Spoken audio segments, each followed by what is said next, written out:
మంచిది. దేవుని బిడ్డలకి నా హృదయపూర్వక వందనాలు.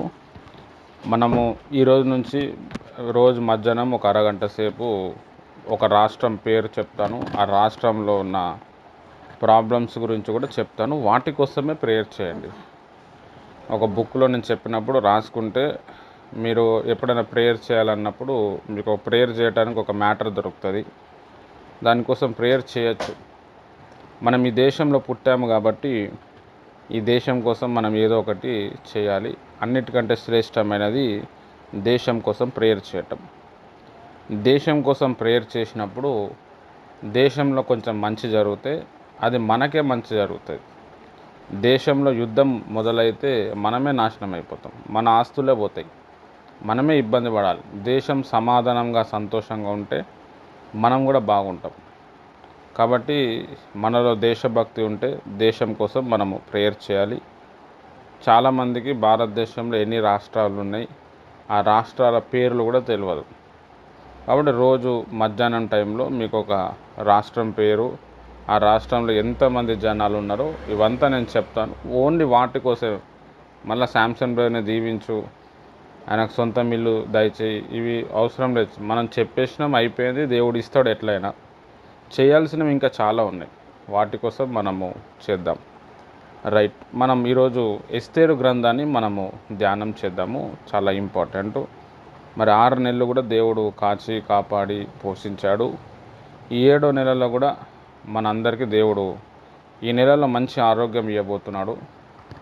తర్వాత మనం పోయిన నెల వేటి కోసం అయితే మనం ప్రార్థన చేశామో మ్యాక్సిమం 90% అది ఈ నెలలో నెరవేర్చబడుతుంది.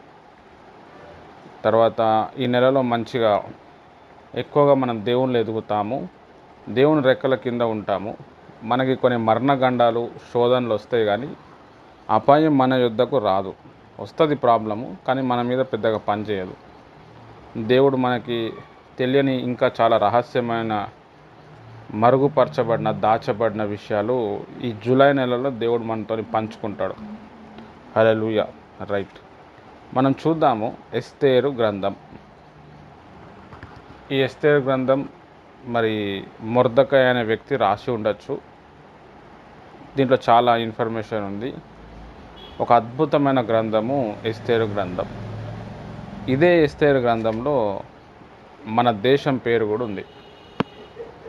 ఒకసారి మనం ఎస్తేరు గ్రంథం బైబిల్ అందరూ తీయండి. నెహెమ్యా గ్రంథం తర్వాత ఉంటుంది. ఎస్తేరు గ్రంథం 1వ అధ్యాయం 1వ వచనంలోనే మన దేశం పేరు రాయబడ్డది. బైబిల్లో మన దేశం పేరు రాయటం చాలా గర్వకారణం. చూడండి, మొదటి అధ్యాయము ఎస్తేరు గ్రంథం 1వ వచనం. అహష్వరోషు దినములలో జరిగిన చర్యల వివరణ. హిందూ దేశము మొదలుకొని కూషు దేశం వరకు 127 సంస్థానములు అహష్వరోషు ఏలెను. ఇక్కడ మనం చూస్తే హిందూ దేశము అని రాయబడ్డది. మన భారతదేశము అప్పుడు అప్పుడు కాలంలో హిందూ దేశం అని పిలిచేవారు. అదే ఇంగ్లీష్ బైబిల్లో చదివితే డైరెక్ట్ ఇండియా అనే రాయబడ్డది. ఇండియా అని వచ్చేసింది. ఇండియా అనే పేరు 1947 తర్వాత పెట్టారు. దానికి ముందు ల్యాండ్ ఆఫ్ హిందూ అని ఉండొచ్చు. మరి పాత బైబిల్లో అయితే అంతే ఉంటుంది. తెలుగులో ఇది హీబ్రూ నుంచి డైరెక్ట్ తెలుగులో వచ్చింది కాబట్టి హిందూ దేశం అని రాయబడ్డది. హిందూ దేశం మొదలుకొని కూషు దేశం అన్నాడు. కూషు దేశము అంటే ఆఫ్రికా ఖండంలో ఇప్పుడు సుడాన్ అని పిలువబడుతున్న దేశం. అయితే ఈ అహష్వరోషు అనే రాజు 127 స్థానాలు మొత్తం ప్రపంచాన్ని ఏలిన గొప్ప రాజు. ఈయనకి వష్టి అని చెప్పి ఒక భార్య ఉంటుంది. ఆమె ఈయనతో అలిగి ఈయన చెప్పింది వినలేదు, రాలేదు. అప్పుడు ఈయన ఒక పెద్ద స్వయంవరం చేసి ఒక ఆమెను పెళ్లి చేసుకుంటాడు. ఆమె పేరే ఎస్తేర్ అన్నమాట. ఇది మీ అందరికీ తెలుసు. ఇప్పుడు మనం డీప్గా దాంట్లో మనం ఆ గ్రంథంలో ఉన్న విశిష్టలు దాంట్లోకి వెళ్ళి మనం ఏం నేర్చుకోవచ్చు తెలుస్తుంది. ఈ గ్రంథంలో బైబిల్లో చాలా మూలాలు దాచబడి ఉన్నాయి. చాలా ప్రతి పాయింట్, ప్రతి వచనం, ప్రతి అక్షరం కూడా ఒక మహా అద్భుతం అనమాట. మనకి మొదట్లో అర్థం కాదు. ఆ బైబిల్లో కొంచెం బాగా తవ్వే వ్యక్తి, దాని గురించి తెలిసిన వ్యక్తి ఎవరైనా ఉంటే బాగా అర్థమవుతుంది. ఇప్పుడు మనం సమూయేలు మొదటి గ్రంథం, రెండో గ్రంథం చదివితే దేవుడు మరి అమాలేకులు అందరినీ చంపేయమని చెప్పిండు. అమాలేకుల్ని చంపేయి జంతువులను కూడా చంపేసాయని చెప్పి దేవుడు సమూయేలు ప్రవక్త ద్వారా సౌలు భక్తుడికి చెప్తాడు. సౌలు భక్తుడు ఏం చేసిండంటే మనుషుల్ని చంపిండు కానీ అక్కడున్న జంతువుల్ని చంపాడు. దేవుడు ఎక్కడ కూడా జంతువుల్ని చంపమని చెప్పలేదు. అమాలేకులు దేశం దగ్గర చంపమని అంటాడు. అమాలేకులు వాళ్ళు ఈ మంత్రాలు చేతపడేదో వాళ్ళు దిట్ట అన్నమాట. మంత్రాలలో ఒక ఫామ్ ఏముంటుందంటే మనం మంత్రం చేసుకొని ఒక మనిషిని జంతువుగా మార్చవచ్చు, పిల్లిగా మార్చవచ్చు, పులి లెక్క మార్చవచ్చు, ఎద్దు లెక్క కూడా మార్చవచ్చు. ఉంది దానికి ఆ పవర్ ఉంది అనమాట. అట్లెట్లా అవుతుంది బ్రదర్ అంటే అవుతుంది. అది బైబిల్లో మూలాలు ఉన్నాయి. ఈ అమాలేకులు అప్పటి నుంచి పుట్టినప్పటి నుంచి వీళ్ళు మంత్ర విద్యలు బాగా నేర్చుకున్నారు కాబట్టి వీళ్ళు ఏం చేసిరంటే ఒక టెక్నిక్ నేర్చుకున్నారు. యుద్ధాలు జరిగే సమయంలో తమని తాము రక్షించుకోవటానికి వీళ్ళు జంతువులుగా మారిపోయారు. అది ఎవ్వరికి తెలియదు, దేవునికి తెలుసు. దేవుడు ఏమని చెప్పిండు, అక్కడున్న జంతువులను కూడా చంపేయండి, చంపేస్తే మనుషులు కూడా చచ్చిపోతారు. వాళ్ళని చంపకపోతే ఏమవుతుందంటే వాళ్ళు ఒక మేకుగా మారి మళ్ళీ ఇజ్రాయెల్ దేశాన్ని చంపటానికి వాళ్ళు రెడీ అవుతారని దేవుడు మొదట్లోనే ఒక 500-600 సంవత్సరాల క్రితం చెప్పిండు. 600 years బ్యాక్ చెప్పిండు. సౌలు రాజుగారు జంతువుల్ని చంపలేదు. ఈ అమాలేకులు కొంతమంది ఒక జాతి వర్గము వాళ్ళు జంతువులుగా ఉండి ఆ జంతువులతోనే ఉండిపోయి తర్వాత వాళ్ళు మనుషులుగా మారిపోయి అదే ఇజ్రాయెల్ ప్రజల్లో కలిసిపోయి వాళ్ళు తన మూలాల్ని పెంచుకుంటా ఇజ్రాయెల్ దేశం మీద కోపం వచ్చేటట్టు, అరే మన ప్రాంత ప్రజల్ని వీళ్ళు చంపేసిర్రు, వీళ్ళని ఎట్లన్నా చంపాలి అని చెప్పి ఒక వ్యక్తిని తయారు చేసుకుంటూ వచ్చారు, ఒక వర్గం. అందులో ఒక వ్యక్తి మనకి ఈ ఎస్తేరు గ్రంథంలో హామాన్ అని చెప్పి ఒక వ్యక్తి కనిపిస్తాడు. అహష్వరోషు దగ్గర చాలా పెద్ద మంత్రి అన్నమాట. అహష్వరోషుని బాగా ప్రేమించే వ్యక్తి. అహష్వరోషు కూడా ఈయనను బాగా ప్రేమిస్తాడు. వీళ్ళిద్దరు అల్లం బెల్లం లెక్క ఉంటారు, చాలా కలిసి ఉంటారు. ఈ హామాన్ అనే వ్యక్తికి యూదులంటే, ఇజ్రాయెల్ ప్రజలంటే చాలా కోపం. మొర్దెకై అనే ఒక వ్యక్తి ఈయన వస్తూ ఉన్నప్పుడు అందరూ కాలు మొక్కుతారు కానీ ఆయన మొక్కడు. యూదులు ఎవరు కాలు మొక్కరనమాట. కోపం వస్తుంది, ఈయనకి ఇబ్బంది పెట్టాలనుకుంటాడు మొర్దెకైని మళ్ళా రీసెర్చ్ చేస్తే ఆయన యూదుడు, ఇజ్రాయెల్ ప్రజలని తెలుస్తుంది. అప్పుడు ఈ హామాన్ అనే వ్యక్తి ఏం చేస్తాడు అంటే ఒక చట్టం తీసుకొస్తాడు రాజు దగ్గర నుంచి. రాజు ఒకసారి చట్టం ఇస్తే దాన్ని రాజు కూడా మార్చలేడు. మరి ప్రపంచంలో ఉన్న యూదులందరూ కూడా చచ్చిపోవాలి. ఈ 127 స్థానాలు మన ఇండియాను కూడా పరిపాలించాడు అహష్వరోషు అనే రాజు. నేను దాదాపు ఒక 2000, 3500 years, దాదాపు ఒక 4000 years బ్యాక్ స్టోరీ చెప్తున్నా. ఇప్పుడు అప్పట్లో అహష్వరోషు మన దేశం, అందుకే మన దేశం పేరు రాయబడ్డది. మన దేశం నుంచే పరిపాలించినని చెప్పి కూడా కొంతమంది చెప్తూ ఉంటారు. అది నమ్మచ్చు, ఎందుకంటే హిందూ దేశం నుండి అని ఉన్నది. మన దేశంలో చాలా మూలాలు కనిపిస్తాయి, బైబిల్లో ఉన్న మూలాలు. ఇప్పుడు అదంతా సబ్జెక్ట్ కదా, ఎక్కడికి వెళ్ళిపోతుంది. నెక్స్ట్ టైం ఎప్పుడన్నా వచ్చినప్పుడు చెప్తా. అయితే అప్పుడు ఈ మొర్దెకై, యూదులు వాళ్ళందరూ ప్రార్థన చేస్తారు. ప్రార్థన చేసినప్పుడు దేవుడు ఏం చేస్తాడంటే ఆ అహష్వరోషు మనసుని మార్చి హామానే చనిపోయేటట్టు చేస్తాడు. గొప్ప విజయం అన్నమాట. అయితే ఇప్పుడు కూడా యూదులు ఏం చేస్తారు అంటే ఈ ఎస్తేరు గ్రంథాన్ని పట్టుకొని వాళ్ళకు కొన్ని దినాలు వస్తాయి, ఒక 40 days వస్తుంది అనమాట. అక్టోబర్లో, నవంబర్లో వస్తాయి. వాళ్ళు ఏం చేస్తారు అని అంటే ఆ ఎస్తేరు గ్రంథం పట్టుకొని మస్తు ఏడ్చి ప్రేయర్ చేస్తారు. ప్రభా, నువ్వు మమ్మల్ని రక్షించినావు, నువ్వు రక్షించకపోతే మాకు ఇబ్బంది అయిపోతుండే, నువ్వు గొప్ప కార్యం చేసినావు అని. కాబట్టి ఎస్తేరు గ్రంథంలో చాలా చరిత్ర ఉంటుంది. ఇంకొక విషయం ఏంటంటే ఈ ఎస్తేరు గ్రంథంలో ఉన్న ఒక గొప్ప విషయం ఏంటంటే ఎస్తేర్ గ్రంథాన్ని మనం పట్టుకొని యేసు ప్రభు రెండో రాకడ దానికోసం కూడా మనం మాట్లాడచ్చు. ఒక 21 పాయింట్స్ మనం మాట్లాడచ్చు. ఎస్తేర్ అనేట ఆమె దేవుని ఒక సంఘము, అహష్వరోషు మరి దేవుడు, వారికి ఇద్దరికి వివాహం జరిగినట్టు, వారిద్దరు పరిపాలన చేసినట్టు. హామాన్ అనే వ్యక్తి ఎవరైతే ఉన్నాడో, ఈ హామాన్ అనే వ్యక్తి సైతాన్ అన్నట్టు, మొర్దెకై అనే వ్యక్తి పరిశుద్ధాత్మ అన్నట్టు కూడా మనము దాన్ని పోల్చుకుంటూ కూడా చెప్పచ్చు. అంటే రాకడలో ఏం జరగబోతుంది, ప్రభు రాకడలో చివరి దినాల్లో ఏముంటుంది, ఎస్తేర్ గ్రంథం చదివి కూడా మనము తెలుసుకోవచ్చు. అంటే దాని మీద చెప్తే మనకి వెలుగుతుంది, లేకపోతే వెలగదు.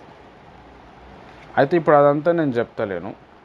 అంటే దేవుడు తన ప్రజల్ని ఎలా రక్షించాడు, ఉపవాస ప్రార్థనలో ఉన్న శక్తి ఏంది అనేది మనకి ఎస్తేర్ గ్రంథంలో బాగా అర్థమవుతుంది. ఎస్తేరు రాణి మరి ఆమె ఉపవాస ప్రార్థన చేసి 3 రోజులు ఏం తినకుండా ఏం తాగకుండా ప్రార్థన చేసి దేశాన్ని కాపాడింది, తన జాతి ప్రజలను కాపాడింది. ఎస్తేర్ అనేట ఆమె లేకపోతే, మొర్దెకై అనే వ్యక్తి లేకపోతే ఇప్పుడు ఇజ్రాయెల్ దేశమే ఉండదు. మనము అట్లా దేశం కోసం మనం ప్రార్థన చేయాలి. ఈ మట్టిలో మనం పుట్టాము. ఇప్పుడు చైనాకి మనం వెళ్తే చైనాలో ఉన్న మట్టి ఎల్లో కలర్లో ఉంటుంది. అక్కడ చైనా వాళ్ళు కూడా కొంచెం ఎల్లో వైట్ కలర్లో ఉంటారు అన్నమాట. ఆఫ్రికాకి పోతే మొత్తం నల్ల మట్టి ఉంటుంది. అమెరికాకి పోతే మొత్తం ఎర్ర మట్టి ఉంటుంది. అందుకే వాళ్ళంతా కూడా తెల్లగా ఉంటారు. ఏ మట్టిని బట్టి ఆ మనిషి స్వభావము, ఆ మనిషి కలరు అనేది డిసగ్నేట్ అవుతుంది, అది వచ్చేస్తుంది అన్నమాట.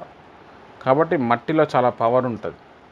మట్టిలో ఎలాంటి లవణాలు, ఎలాంటి ఖనిజాలు, ఎలాంటి మినరల్స్ ఉన్నాయో, ఎలాంటి టెంపరేచర్ ఉందో సేమ్ అదే టెంపరేచర్ మనిషి లోపల కూడా ఉంటుంది.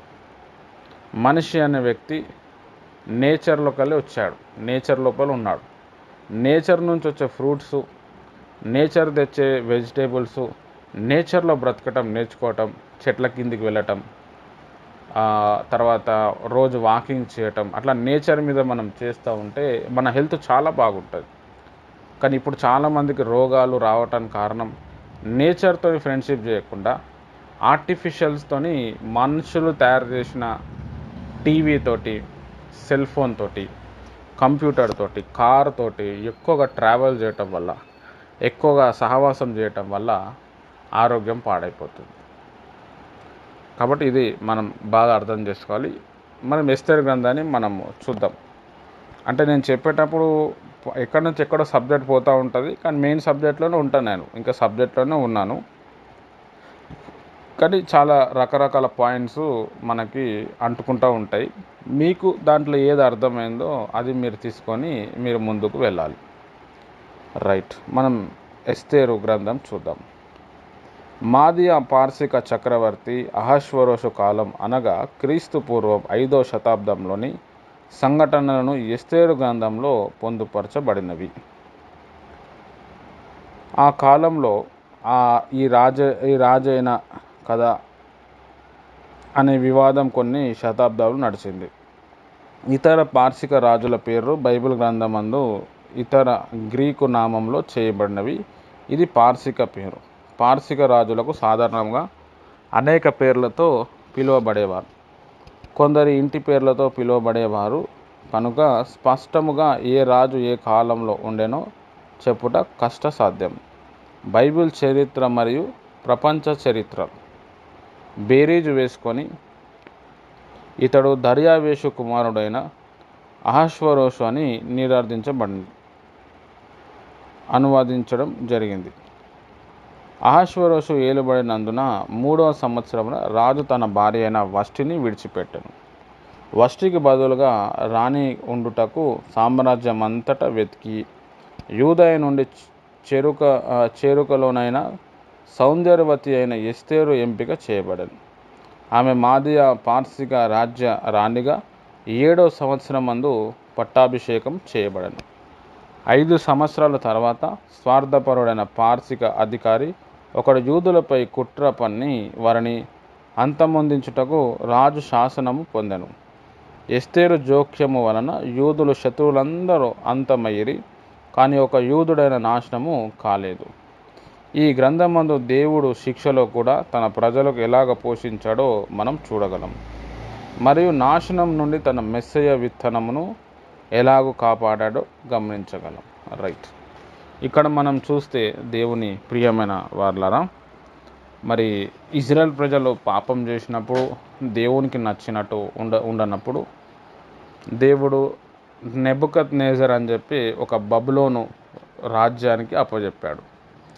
ఆయన రాజ్యం కూలిపోయింది. మాదీయులు పార్సీయులు అని చెప్పి ఇద్దరు రాజులు వచ్చి మరి ఆయన రాజ్యాన్ని గుంజుకున్నారు.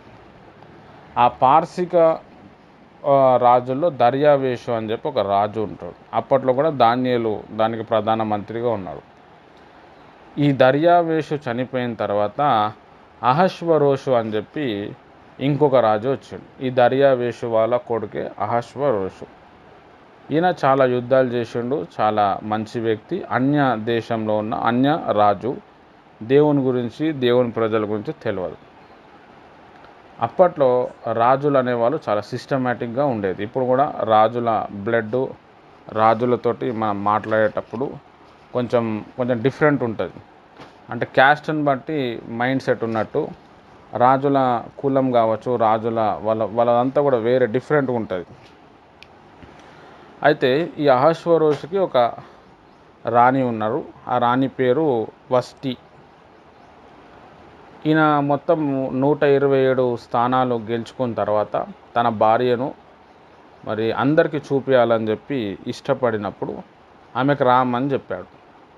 నాతో పాటు రా, మనమంతా మన దేశం అంతా తిరుగుదాము, అందరికీ కలిసి వద్దాము, అందరికీ ఊరు నిండా. అప్పుడు అంటే ఊరు అన్నమాట.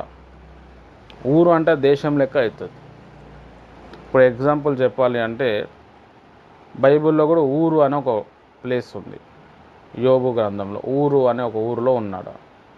ఊరు అంటే ఒక దేశం. ఇప్పుడు ఊరు అన్న పూరు అన్న అది కూడా దానికి వస్తుంది. ఇప్పుడు ఈ హైదరాబాద్ని ఫస్ట్ ఇందూర్ అంటుండే, ఇందూర్, తర్వాత అది హైదరాబాద్గా మారింది. ఇందూర్ ఊరు అని వచ్చింది. చంద్రపూర్, లేకపోతే ఇంకా చాలా దాంట్లో ఇప్పుడు చాలా ప్లేసెస్లో కూడా హైదరాబాద్లో కూడా లేకపోతే వేరే వేరే ప్రాంతంలో కూడా ఊరు అని చెప్పి వస్తుంది. ఇప్పుడు గోవా ఉంది, అసలు దాని పేరు గోవా కాదు, దాని పేరు గావ్. గావ్ అంటే విలేజ్. ఆ గావ్ అనిపోయి బయట దేశం నుంచి వచ్చి దాన్ని గోవా అనేసారు, గోవా అనేసారు. అట్లా ప్రతి దాంట్లో కూడా ఊరుగా ఉండేది. అయితే ఈ అహష్వరోషు రాజు అంత పెద్ద దేశాన్ని వెళ్తున్న, అంత పెద్ద సామ్రాజ్యాన్ని వెళ్తే మన ఊరు ప్రాంతం అంతా కూడా తిరిగేసి వద్దాము అని చెప్పి కొంతమంది వ్యక్తులను పంపించి ఆమెను తీసుకురండి అన్నాడు. రాజు డైరెక్ట్గా పోయి రాని నువ్వు రా అని చెప్పాడు. ఆయన రాజరికం దెబ్బతింటుంది. రాజుకి అది మర్యాదస్థం కాదు. ఆయన కింద ఉన్న కొంతమందిని ఏర్పరిచి మీరు రాణిగారి దగ్గరకు వెళ్ళండి, ఆమెకి లెటర్ చూపియండి, మళ్ళీ ఆమెను తీసుకురండి అని అంటారు. ఈయన కొంతమంది వ్యక్తులను ఇచ్చి పంపిస్తే ఆమె నేను రానని చెప్పేసింది. అప్పుడు ఈయనకి ఇన్సల్ట్ అయిపోయింది. అరే ఏంది నేను పిలిస్తే రాలేదు అని చెప్పి ఇన్సల్ట్ అయిపోయినప్పుడు చాలా ఫీల్ అయ్యిండు ఆయన. ఇది ఎట్లయినా ఆమెను తెచ్చుకుందామని చెప్పి అనుకుంటే ఈయన దగ్గర సలహా ఇచ్చేవాళ్ళు కొంతమంది, అయ్యా ఇప్పుడు రాణిగారు రాలేదు కదా, మళ్ళీ మనం పోయి ఆమె కాలు మొక్కినామంటే మా ఇంట్లో మా భార్యలు మీ రాజే మా రాణి కాలు మొక్కారు అని అంటారు, మళ్ళీ మా భార్యలు కూడా మమ్మల్ని కేర్ చేయరు, ఇబ్బంది అయిపోతుంది, కావాలంటే మీరు వేరే ఒక అమ్మాయిని పెళ్లి చేసుకోండి అని చెప్పి అక్కడున్న సలహాదారులు కొంతమంది ఆయన అనుచరులు చెప్తారు. చెప్పినప్పుడు ఆయన అరే ఇది కూడా మంచిగానే ఉంది కదా, ఇప్పుడు మళ్ళీ నా పరువు పోతుంది అని చెప్పి ఆయన ఏం చేస్తారంటే మన దేశంలో ఉన్న అమ్మాయిలందరినీ తీసుకొచ్చి స్వయంవరం అనేది ఏర్పాటు చేయండి.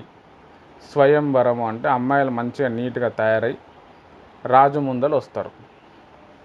వచ్చినప్పుడు రాజు ఎవరినైనా ఇష్టపడితే ఆమెను చేసుకుంటాడు. ఆ రాజుకి ఇష్టం అనిపించాల. అప్పుడే చేసుకుంటాడు, లేకపోతే చేసుకోడు. స్వయంవరము ప్రకటిస్తారు. ఈయన చాలా దేశాల్లోకి వెళ్ళి బానిసంగా చాలామంది అమ్మాయిలను తెచ్చుకుంటాడు. అట్లా ఇజ్రాయెల్ దేశం నుంచి కూడా హడసా అని చెప్పి ఒక అమ్మాయిని తెచ్చుకుంటారు. ఆమెకి తల్లిదండ్రులు ఉండరు. మొర్దెకై అని చెప్పి వరుసకు బాబాయ్ అవుతాడు, కానీ ఒక అన్న లెక్క తండ్రి లెక్క ఈమెని చూసుకొని పెంచుతాడు. ఆమె పేరు హదసా అనమాట. అప్పుడు ఈ మొర్దెకై ఏం చేస్తాడు అంటే, అరే మన ఇంట్లో అమ్మాయి ఉంది కదా, ఈ అమ్మాయిని కూడా స్వయంవరంలో పెడదాము, ఒకవేళ వస్తే వస్తుంది లేకపోతే లేదు అని ఆమె పేరు మారుస్తాడు. ఆమె పేరు ఎస్తేర్ అని పెడతాడు. యాక్చువల్గా యూదుల పేరు ఏంటంటే హదసా. ఎస్తేర్ అనేది ఆ దేశంలో ఉన్న ఒక దేవత పేరు. ఇప్పుడు మన దేశంలో లక్ష్మి, పార్వతి ఇట్లా ఏదైతే ఉందో ఇది మన దేవతల పేర్లు అన్నమాట. పోషమ్మ, ఎల్లమ్మ ఇవన్నీ దేవతల పేర్లు. అట్లా హదసా అనే పేరు పెడితే మళ్ళీ మేము బానిసంలో ఉన్నామని తెలుస్తుంది అని చెప్పి ఈ మొర్దెకై ఏం చేస్తాడంటే ఆమె పేరు ఎస్తేర్ అని పెడతాడు. యాక్చువల్గా ఎస్తేర్ అనే పేరు పెట్టుకోవద్దు, అది అన్య దేవతల పేరు అన్నమాట. ఈమెకు ఎస్తేర్ అని చెప్పి నామకరణం చేసి ఈమెను కూడా పంపించేస్తాడు. అప్పుడు ఆ రాజు దగ్గర ఉన్న కొంతమంది అమ్మాయిని అందరినీ సెలెక్ట్ చేసుకొని వాళ్ళకి మంచి ఫుడ్ పెట్టి వాళ్ళ అందానికి కావాల్సిన ఏవేవి అవసరతలు ఉన్నాయో అన్నీ వాళ్ళకి ఇస్తూ ఒక టైం సెట్ చేస్తారు. ఇక రోజు ఒక్కొక్క అమ్మాయి, నలుగురు అమ్మాయి, ఇష్టం వచ్చిన అమ్మాయిని పంపిస్తూ ఉంటారు. ఈ ఎస్తేరు టైం వచ్చేసరికి 7 సంవత్సరాలు పడుతుంది. అంటే అంతమంది అమ్మాయిలు లైన్గా ఉన్నారు. రాజు అందరిని చూసిన కానీ ఎవరిని ఇష్టపడలేరు. కానీ ఈ ఎస్తేర్ అనే అమ్మాయిని చూడంగానే ఆమెను చూసి ఈయనకు దయ కలిగింది. అరే ఈమెను చేసుకుంటే బాగుండు కదా అని. చూడండి దేవుని ఒక మహాకార్యము. దేవునికి తెలుసు అనమాట, ఇజ్రాయెల్ ప్రజల్ని నశించటానికి ఒకడు వస్తున్నాడు, అందుకే ఎస్తేర్ని సెలెక్ట్ చేయాలని. దేవుడు రాజుల మనసును మారుస్తాడని బైబిల్లో ఉంది. ఆయన మనసుని మార్చి ఈమె దగ్గరకు వచ్చి, అమ్మ నీకు ఇష్టమైతే నువ్వు నన్ను పెళ్లి చేసుకుంటావా అని అడుగుతాడు. ప్రపంచాన్ని వెళ్తున్న అప్పట్లో ఉన్న రాజు ఒక బానిస దగ్గరకు వచ్చి నువ్వు నన్ను పెళ్లి చేసుకుంటావా అన్నాడు. సరే అని చెప్పి ఆమె ఇష్టపడ్డది, ఓకే అన్నది, మ్యారేజ్ అయిపోయింది. ఇప్పుడు బానిసంలో ఉన్న ఎస్తేరు గారు రాజు భవనంలో వచ్చారు. ఆయన వేరే రూమ్లో ఉంటాడు, ఈమె వేరే రూమ్లో ఉంటారు. ఆయనకి ఇష్టం వచ్చినప్పుడు ఆమె దగ్గరికి, ఆమె రూమ్కి వెళ్తూ ఉంటాడు. ఎందుకంటే చాలా పెద్ద రాజు, ఆయనకు ఎన్నో పనులు ఉంటాయి. అట్లా ఎంతోమంది అమ్మాయిలు ఉన్నారు. ఒక ఎస్తేర్ని ఎందుకు సెలెక్ట్ చేయాల్సి వచ్చిందంటే ఆమె ప్రార్థనా జీవితం, మంచి ప్రార్థనా పర్రాలు, దేవుని మీద బాగా ఆధారపడిన ఆమె. అందరూ బాగా ఫేస్కి బాగా మేకప్ చేస్తూ ఉంటే ఈమె చాలా సింపుల్గా వెళ్ళింది. హల్లెలూయా, చాలా ఇంపార్టెంట్. దేవునికి సింపుల్గా ఉండేవాళ్ళు చాలా ఇష్టం, ఇన్స్టెడ్ ఆఫ్ మేకప్ చేసే వాళ్ళకంటే. ఎందుకు అని అంటే మేకప్ అనేది ఏం చేస్తుంది అంటే మన ఒరిజినాలిటీని తీసేస్తుంది, దాచేస్తుంది. అట్లా అని చెప్పి మేకప్ చేయొద్దని నేను అంటలేను, చేయొచ్చు. కానీ ఎక్కువ ఓవర్గా చేస్తారనమాట. ఎక్కువగా పాస్టర్ అమ్మలే ఉంటారు మేకప్ చేసే దాంట్లో. వాళ్ళ ఐబ్రోస్, వాళ్ళ బట్టలు, వాళ్ళ బంగారము. స్టేజ్ మీద ఉన్నప్పుడు తల మీద ముసుగు ఉండదు, మన బంగారం కనిపించాలి కదా. కొంతమంది పాస్టర్ అమ్మలు అయితే కారులోనే రెడీ అవుతారు, కారులో రెడీ డైరెక్ట్ స్టేజ్ మీద ఇచ్చేస్తారు ఫైట్. బైబిల్లో ఏమనుందంటే సౌందర్యము మోసకరము, యెహోవా యందు భయభక్తులు గల స్త్రీ కొనియాడబడును. ఎవరైతే, ఏ స్త్రీ అయితే దేవుని యందు భయభక్తులు కలిగి ఉంటారో వాళ్ళు కొనియాడబడతారు. చాలామంది క్రైస్తవులు ఏం చేస్తారంటే కండ్లకి కాటిక పెడతారు. క్రైస్తవులైన వాళ్ళు కండ్లకి కాటిక పెట్టద్దు, చాలా తప్పది. ఎందుకంటే అది హిందూ ఆచారం. అది కళ్ళు కాటిక పెడితే కళ్ళు బాగా కనిపిస్తాయి, కళ్ళలో ఫుల్ రోషిని వస్తుంది, వెలుగు వస్తుంది, దిష్టి తగలదు, ఇవన్నీ చెప్తారు. ఇదంతా అబద్ధం. మా కళ్ళు కాటిక పిల్లలకు పెట్టాలి, దిష్టి తగులుతుంది, లేకపోతే అట్లా ఏం లేదు. మా పిల్లలకు అసలు ఎప్పుడు కాటికనే పెట్టలేదు. పుట్టినప్పుడు ఎట్లా ఉన్నారో అట్లనే పెంచినాం వాళ్ళని, మరి వాళ్ళకేం దిష్టి తగలలే. కళ్ళ కాటిగా పెట్టకపోతే కళ్ళు చిన్నగా అవుతాయి అన్నారు. మా పిల్లల కళ్ళు పెద్దగానే ఉన్నాయి. ఇది హిందూ ఆచారాలు ఇవి. కాబట్టి క్రిస్టియన్స్ మీ పిల్లలకి అది పెట్టకండి, సైతాన్ ఆవరిస్తుంది. హిందూ దేవుళ్ళు దేవతలను మీరు చూడండి, ఖచ్చితంగా కాటిక ఉంటుంది ఆడ.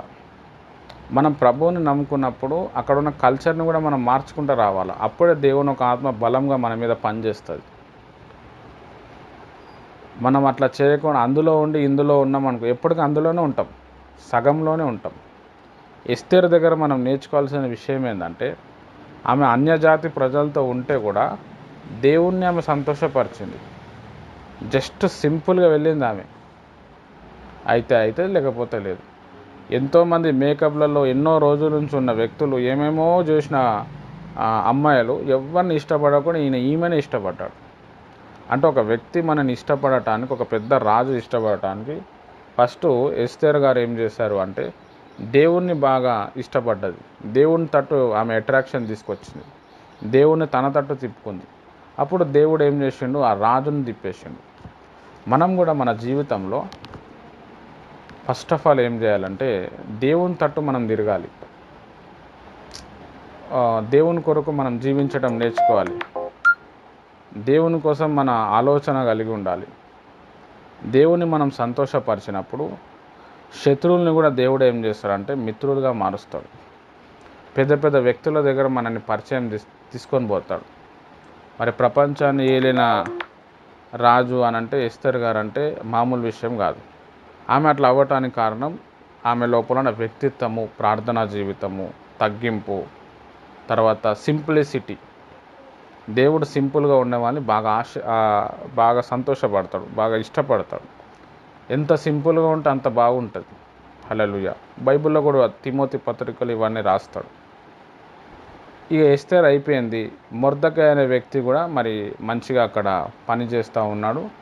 హామాన్ అనే అహష్వేరోషు వాళ్ళ ఫ్రెండ్ మంత్రి గారు వస్తూ ఉంటే అందరు మోకాల మీద ఉండి నమస్కారం చేయాలి.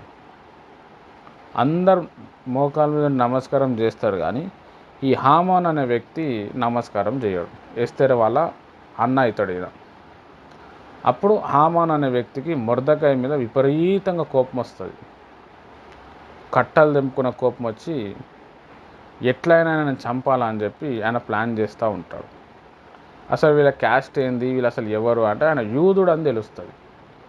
అప్పుడు ఈ హామాన్ అనే వ్యక్తి ఏం చేస్తారంటే, వీళ్ళనే కాదు వీళ్ళని కూడా చంపేశాలి, వీళ్ళ జాతి మొత్తం నేను నాశనం చేయాలి అనుకుంటాడు. హామాన్కి తెలియదు ఎస్తేర్ కూడా యూదురాలని చెప్పి. మొర్దెకై చెప్తాడు, మన జాతి గురించి నువ్వు ఎవరికి చెప్పకు, ప్రాబ్లం అవుతుంది అని చెప్పి. సరే అని చెప్పి అప్పుడు మొత్తం అంతా ప్లాన్ సక్సెస్ అయిపోతుంది. మొత్తం ఇక అందరు యూదులందరినీ చంపాల. అప్పుడు మొర్దెకై అనే వ్యక్తి వచ్చి ఏం చేస్తాడు అంటే ఎస్తేర్కి చెప్తాడు, ఇట్లా హామాన్ ఇట్లా ప్లాన్ చేస్తున్నాడు, మరి నువ్వు దేశం కోసం ఏమన్నా చెయ్యి, నువ్వు ఒకవేళ సహాయం చేయకపోయినా దేవుడు ఇంకో దగ్గర నుంచైనా మననే రక్షిస్తాడు, నేనైతే ప్రేయర్లో ఉంటా అంటది. అప్పుడు ఎస్తేర్కి చాలా భారం కలిగి, అరే మన దేశ ప్రజలు నేను రక్షించాలి కదా అని చెప్పి ఆమెతో పాటు ఉన్న కొంతమంది అమ్మాయిలు, చెలికెత్తలు, ఆమె రాజ్యంలో ఉన్న కొంతమంది స్త్రీలను పట్టుకొని, ఇట్లా మా దేశం నాశనం అవుతుంది, మా ప్రజలు నాశనం అవ్వబోతున్నారు, వాళ్ళందరినీ చంపాలని చెప్పి అహష్వేరోషు రాజు ఇబ్బంది పెడుతున్నాడు, మరి రూలు తీసుకొచ్చాడు, దానికి కారణం హామాన్ అనే వ్యక్తి అని చెప్పి ఈమె ఏం చేస్తుందంటే 3 రోజులు ఉపవాసం ఉండి ప్రార్థన చేస్తుంది. ఒకరు ప్రార్థన చేసింది వేరే, కొంతమంది కలిసి ప్రార్థన చేసింది వేరే. చాలా గొప్ప రిజల్ట్ వస్తుంది. ఏం తినకుండా ఏమి తాగకుండా 3 రోజులు చాలా భారం కలిగి కన్నీరు కార్చి ప్రార్థన చేసి తర్వాత బాగా ప్రార్థనలో ఉండి ఆమె రాజు దగ్గరికి వెళ్తుంది. రాజు దగ్గరికి వెళ్ళినప్పుడు రాజు ఆమెను చూసి, అమ్మ నీకేం ప్రాబ్లం అయిందంటే ఆమె చెప్పేస్తుంది, హామాన్ అనే వ్యక్తి ఇట్లా చేస్తున్నాడు, ఇట్లా చంపాలని చూస్తున్నాడు అని. ఆటోమేటిక్ హామాన్ని బాగా ప్రేమించి ఇష్టపడే వ్యక్తి, భార్య కంటే కూడా ఎక్కువ హామాన్ని ఇష్టపడే వ్యక్తి సడన్గా మారిపోతాడు. మారిపోయి హామాన్ని ఉరికంబం ఎక్కిస్తారు. తర్వాత మొర్దెకైని హామాన్ ప్లేస్లో తీసుకొస్తారు. ఇది మామూలుగా ఇట్లా స్టోరీ ఎస్తేర్ గ్రంథంలో ఉంటుంది. ఇంకా చాలా డీప్గా ఉంటుంది, అదంతా నేను చెప్తలేను. మీరు అంతా చదివితే మరి ఎట్లా హామాన్ అనే వ్యక్తి ఉరికంబం ఎక్కిండు, అట్లా ఒక మాట చెప్పంగానే ఆమె మారిపోయిందా, ఇవన్నీ కూడా మనకి మీరు ఎస్తేర్ గ్రంథం చదివి మీరు దయచేసి తెలుసుకోండి. హల్లెలూయా. అంటే ఇక్కడ మనం నేర్చుకోవాల్సిన విషయం ఏంటంటే, దేవుని చిత్తం, దేవుని తలంపు లేకుండా ఎవడు రాజు కాలేడు, ఎవడు మంత్రి కాలేడు. అధికారులను లేపాలన్నా దేవుడే, దించాలన్నా కూడా దేవుడే. అక్కడ యూదులకు ప్రాబ్లం వస్తుంది కాబట్టి దేవుడు ఎస్తేర్ని అక్కడ రాణిగా చేసుకొని హామోన్ ఆలోచన, సైతాన్ ఆలోచన యూదుల్ని ఫెయిల్ చేయాలని చెప్పి, యూదుల్ని నాశనం చేయాలనే సైతాన్ ఆలోచనని దేవుడు ఫెయిల్ చేసేసిండు. దేవుడు చాలా జ్ఞానవంతుడు, చాలా ముందు చూపు కలిగిన వ్యక్తి. అక్కడ సౌలు రాజుని సైతాన్ ఆవరించి మరి అమాలేకుల్ని అట్లనే పెంచుకుంటూ వచ్చారు. వాళ్ళు మేకుగా మారుతున్న టైంలో దేవుడు అహష్వరోషు రాజును అక్కడ తీసుకొచ్చి ఎస్తేర్ అనేట ఆమెని రాణిగా మార్చి ఆమె చెప్పటం వల్ల ఆయన మారేటట్టు చేసి హామాను అమాలేకుల్ని మొత్తం నాశనం చేసేటట్టు దేవుడు గొప్ప ప్లాన్ చేసిండు అనమాట. ఈ హామాను వారి ఇంటి వారితోటి, హామాను తోటి అమాలేకులు అందరూ కూడా చనిపోతారు. అమాలేకుల్లో లాస్ట్ చివరి వ్యక్తి ఈ హామాన్ అనే వ్యక్తి అనమాట. మొత్తం చిన్నప్పటి నుంచి విషం పెంచి పెంచుతారు ఆయనని. ఇజ్రాయెల్ దేశం మనం చంపాలి, మన తాతల్ని చంపిరు, పూర్వీకులను చంపిరు అని చెప్పి. హల్లెలూయా. చాలా ఇంపార్టెంట్. కాబట్టి దేవుని ప్రియమైన వారలారా, బైబిల్లో చాలా బేస్ ఉంటుంది, చాలా డీప్ విషయాలు మనకి ఉంటాయి. మీరు ఏదో మత్తయి సువార్త ఓన్లీ సామెతల గ్రంథం చదివితే అంత పెద్దగా మీకు వెలగదు. ఈ చరిత్ర గ్రంథాలు చదువుతున్నప్పుడు చాలా విషయాలు మీకు తెలుస్తాయి. దీంట్లో ఇంత ఉందా అని తెలుస్తుంది. కాబట్టి మీరు ఆ ఎస్తేర్ గ్రంథము చదవండి, ధ్యానం చేయండి, అందులో అనేక విషయాలు నేర్చుకోండి. మంచిది. దేవుడి మాటలు దీవించునుగాక. మనం ప్రార్థన చేసుకుందాం. స్తోత్రం తండ్రి, పరిశుద్ధమైన దేవానికి వందనాలు. అద్భుతాలు, ఆశ్చర్యకార్యాలు జరిగించేవాడా ప్రభా, ఈరోజు ఎస్తేర్ గ్రంథంతో మీరు మాతో మాట్లాడినారు. ఈ గ్రంథంలోని అనేక విషయాలు మీరు మాకు బయలుపరిచినారు. అందరు ఎస్తేర్ గ్రంథం చదివి అందులో ఉన్న మహా గొప్ప విషయాలు తెలుసుకునేలాగున మీరు సహాయం చేయండి. అందరినీ మీరు బలపరచండి. సాయంత్రకాల సమయంలో మేము అందరం కలుసుకొని నేను స్తుతించే భాగ్యం అనుగ్రహించమని యేసుక్రీస్తు నామంలో ప్రార్థిస్తున్నాను తండ్రి. ఆమెన్. ప్రభు అయిన యేసుక్రీస్తు కృప, తన యొక్క పరిశుద్ధాత్మ సహవాసం ముఖ్యంగా మీకు సదాకాలం తోడే నడిపించును గాక. ఆమెన్. రైట్. మంచిది. అందరికీ ప్రైజ్ ది లార్డ్.